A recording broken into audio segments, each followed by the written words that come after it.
राधे राधे। जय श्री कृष्णा। सबसे पहले आप सभी को उत्पन्ना एकादशी की अनंत अनंत शुभकामनाएं।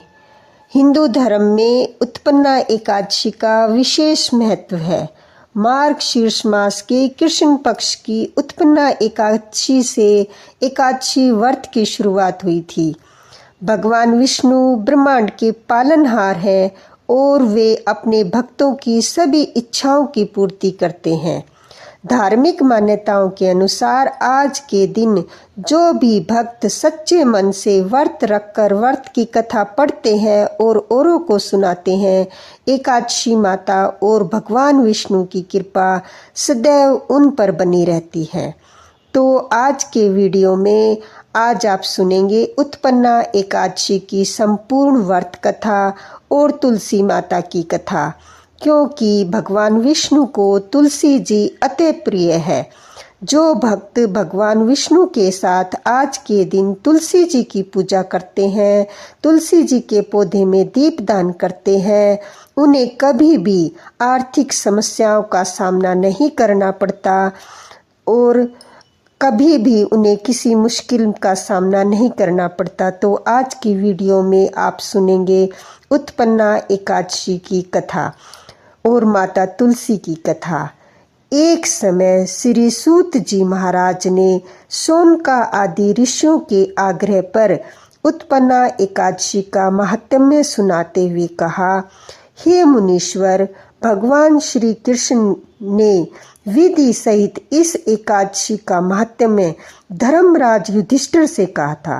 प्रभु में जिसमें श्रद्धा है केवल वे ही इस व्रत को प्रेम पूर्वक करते हैं और इस महात्म्य को प्रेम और श्रद्धा पूर्वक सुनते हैं और इस लोक में अनेक सुखों को भोग कर अंत में वैकुंठ धाम को प्राप्त कर लेते हैं।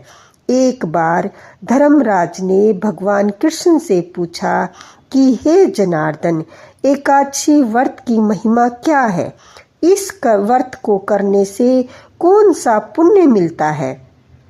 इसकी क्या विधि है? सो आप मुझे बताने की कृपा करें।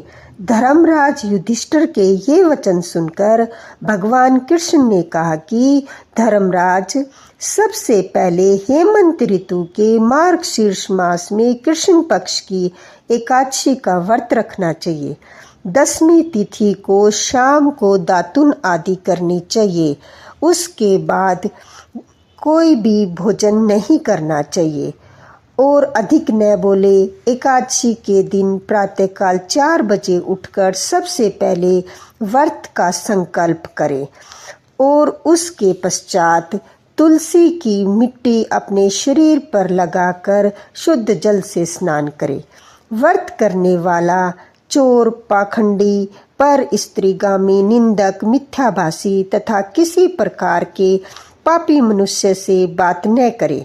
स्नान के पश्चात दीप, धूप, नैवेद्य आदि 16 चीजों से भगवान का पूजन करे और रात को दीपदान करे। ये सब कर्म भक्ति और श्रद्धा युक्त होकर करे। रात्रि को सोना नहीं चाहिए। सारी रात भजन कीर्तन आदि करना चाहिए और जो कुछ पहले जाने अनजाने में पाप किए हों उनकी क्षमा मांगनी चाहिए। धर्मात्मा पुरुषों को कृष्ण पक्ष तथा शुक्ल पक्ष दोनों एकादशियों को समान समझना चाहिए। जो मनुष्य ऊपर लिखी हुई विधि के अनुसार एकादशी का व्रत करते हैं, उन्हें शंखोद्वार्थ तीर्थ में स्नान करके भगवान के दर्शन करने से जो फल प्राप्त होता है वह एकादशी व्रत के 16वें भाग के भी समान नहीं है। इस दिन दान देने से लाखों यज्ञ का फल प्राप्त होता है। संक्रांति से 4 लाख गुना तथा सूर्य ग्रहण में स्नान दान करने से जो फल प्राप्त होता है वही पुण्य एकादशी के दिन व्रत करने से प्राप्त होता है।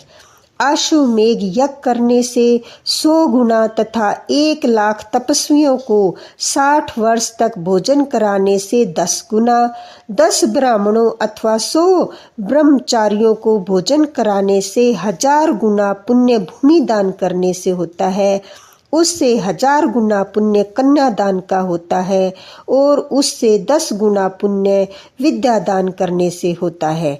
विद्यादान से 10 गुना पुण्य भूखों को भोजन कराने से होता है। अन्य दान के समान इस संसार में कोई ऐसा दान नहीं है जिससे देवता और पितर दोनों तृप्त होते हैं, परंतु एकादशी के व्रत का पुण्य सबसे अधिक होता है। हजारों यज्ञों से भी अधिक इसका फल होता है।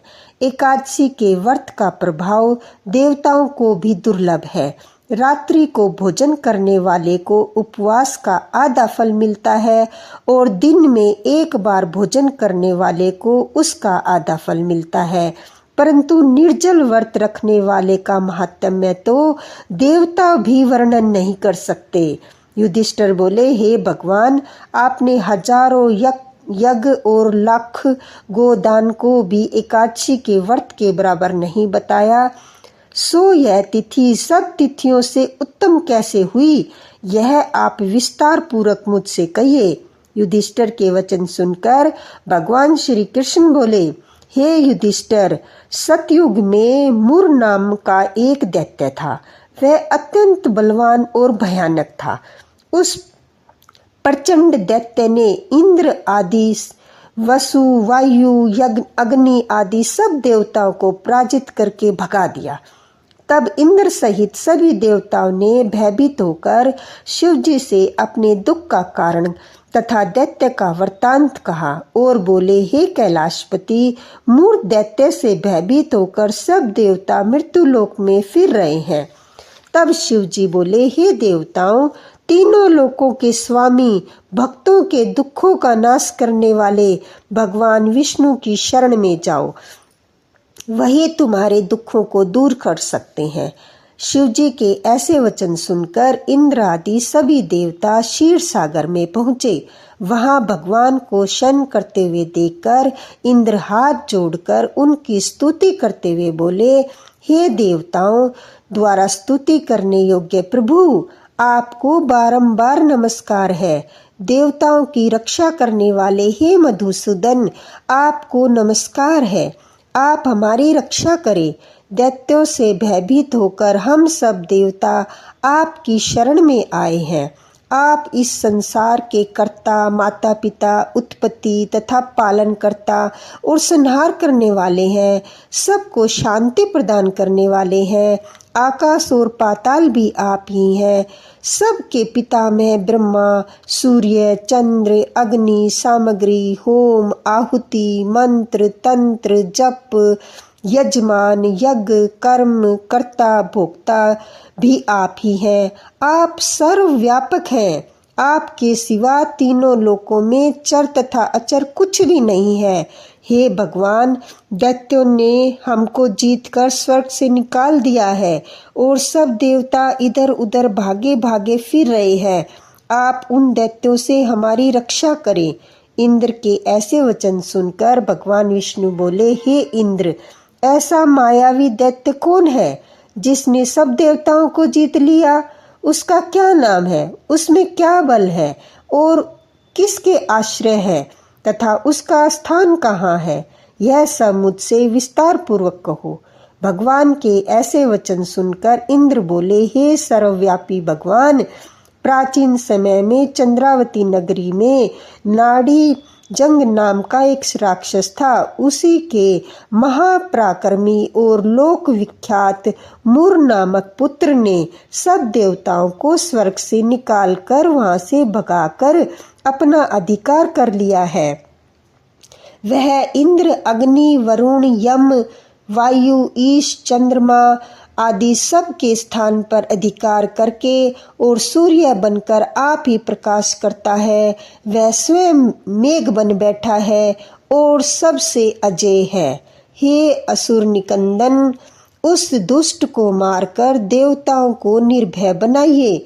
इंद्र के ऐसे वचन सुनकर भगवान विष्णु बोले, हे देवताओं, मैं शीघ्र ही तुम्हारे शत्रु का संहार करूंगा। तुम चंद्रावती नगरी को जाओ। इस प्रकार कहकर भगवान सहित सब देवताओं ने चंद्रावती नगरी की ओर प्रस्थान किया। उस समय दैत्यपति मुर दैत्य सेना सहित युद्ध भूमि में गरज रहा था। उस बलवान असुर की गर्जना सुनकर सब देवता भय के मारे चारों दिशाओं में भागने लगे। जब स्वयं भगवान विष्णु रणभूमि में आए तो दैत्य उनको भी देखकर अनेक प्रकार के अस्त्र शस्त्र और अधायुध लेकर दौड़े। भगवान ने उनको आते देखकर सर्प के समान अपने बाणों से उनके शरीर को बींध डाला। अनेक दैत्य उनके हाथों मारे गए। केवल एक मुर ही जीवित बचा। वह अविचल भाव से भगवान के साथ युद्ध करता रहा। भगवान जो भी तीक्ष्ण बाण उसके शरीर को मारते वह उसके लिए पुष्प के समान हो जाते। शस्त्रों के प्रहार से उसका शरीर छिन्न भिन्न हो गया, परंतु वह फिर भी युद्ध करता रहा। अब वे आपस में मल्ल युद्ध करने लगे और 10,000 वर्ष तक उनका मल्ल युद्ध होता रहा, परंतु वह दैत्य भगवान से पराजित न हुआ। तब भगवान विष्णु युद्ध से थककर बद्रिका आश्रम चले गए।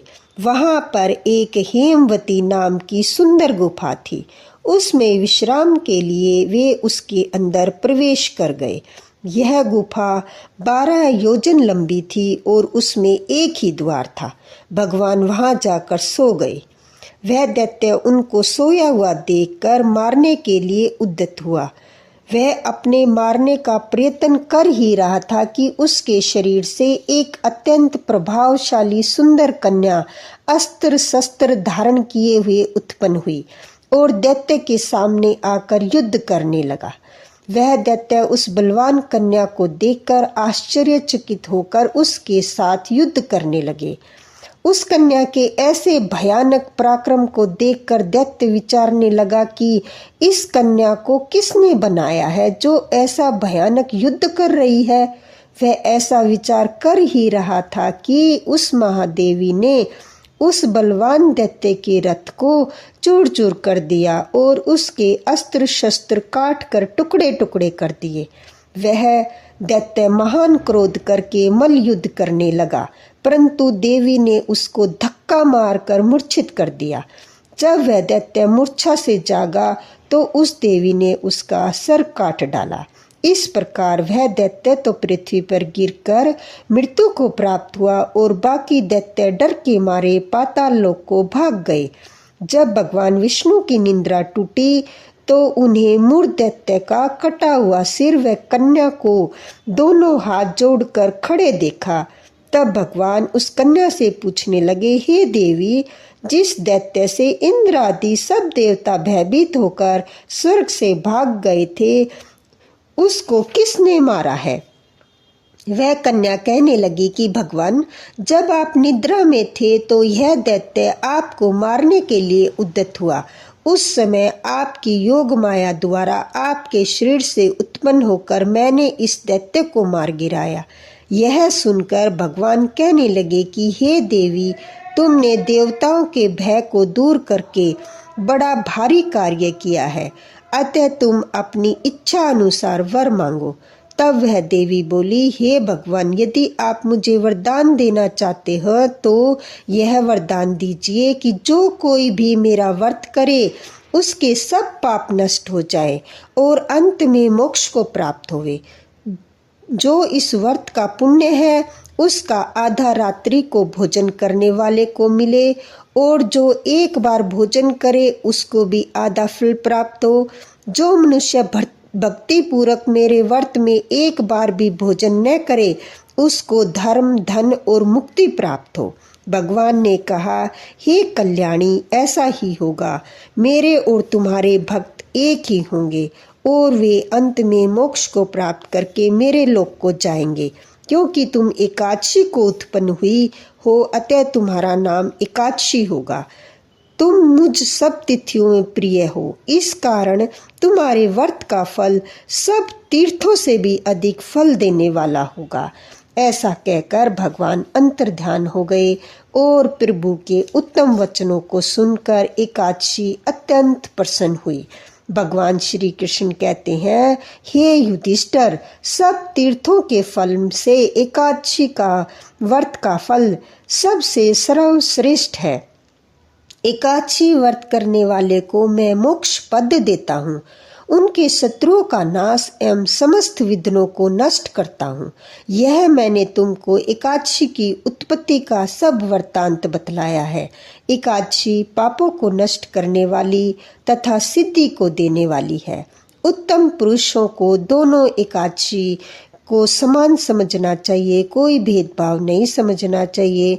जो मनुष्य इस एकादशी के महात्म्य को पढ़ता और सुनता है उसको अश्वमेघ यज्ञ का फल प्राप्त होता है और वह करोड़ों वर्ष तक विष्णु लोक में वास करता है, वहाँ भी उसका पूजन होता है।